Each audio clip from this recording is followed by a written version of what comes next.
Lord میکالے یہ وہ شخص ہے جس نے 1835 میں ہمارا نظام تعلیم ترتیب دیا اور آج تقریباً 2 صدیاں گزرنے کے بعد بھی ہم اسی نظام کا حصہ ہیں۔ 2 فروری 1835 میں لارڈ میکالے نے کہا، میں نے ہندوستان کے طول و عرض میں سفر کیا ہے، مجھے کوئی بھی شخص بیکاری یا چور نظر نہیں آیا۔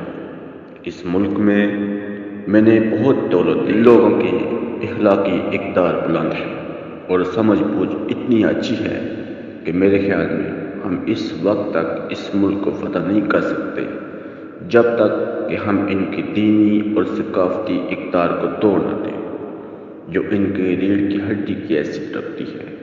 اس لیے میں یہ تجویز کرتا ہوں کہ ہم ان کا قدیم نظام تعلیم اور تہذیب تبدیل کریں، کیونکہ اگر ہندوستانی لوگ یہ سمجھیں کہ ہر انگریزی اور غیر ملکی شہر ان کی اپنی اشیاء سے بہتر ہے تو وہ اپنا قومی وقار اور تہذیب کھو دیں گے اور حقیقتاً ویسی ہی مغلوب قوم بن جائیں گے جیسا کہ ہم انہیں بنانا چاہتے ہیں۔ جی ہاں، اسی منحوس لارڈ میکالے نے ہمارا نظام تعلیم مرتب کیا ہے۔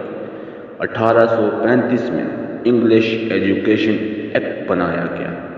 لارڈ میکالے کا اصرار تھا کہ ہندوستانیوں کو انگریزی ادب پڑھایا جائے، جبکہ خود انگریز اس وقت زمانے میں کیمیا، برقیات، دھات کاری اور مدنی وسائل سے متعلق تعلیم حاصل کر رہے تھے۔ انگریز اچھی طرح جانتا تھا کہ سائنس اور ٹیکنالوجی بڑھانے سے ملک معاشی ترقی کی جانب گامزن ہو جاتا ہے، جبکہ ادب بڑھانے سے معاشی ترقی نہیں ہوتی۔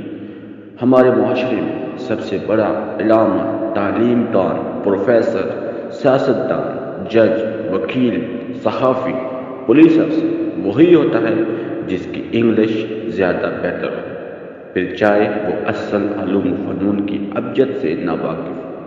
بس یہ انگلش ملک کو ترقی بھی نہیں دے رہی اور ساتھ میں ہمیں باور کروا رہی ہے کہ تم بہت پڑھے لکھے ہو۔ ماننا پڑے گا، لارڈ میکالے نے ایسی چال بنائی جسے ہم 200 سال میں توڑنا تو دور، اپنی جگہ سمجھ بھی نہ سکے۔ اسی لیے کسی مفکر نے کہا تھا کہ سب سے مشکل کام غلام کو یہ سمجھانا کہ تم غلام ہو۔